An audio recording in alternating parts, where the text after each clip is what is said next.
Diamond hakuwahi kuwa mshikaji wangu, ila alikuwa akiniita kaka kipindi nakutana, kwa sababu mimi dada yake ambaye anasema yeye dada yake Kwindalini ni best yangu hivi muda mrefu, japokuwa yeye alianza muziki.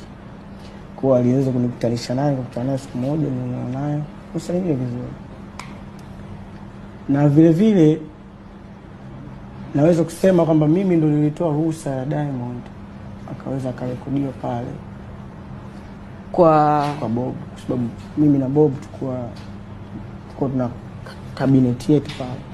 Kwa hawezi kufanya kitu mpaka mimi useme. Kweli nilipigiwa simu wakati niko Marekani, nikaweza kuruhusu hilo swala, sababu nikamwambia kama anaimba vizuri kwa nini simrekodie, na akarekodiwa basi, kwa sababu yani in a good way.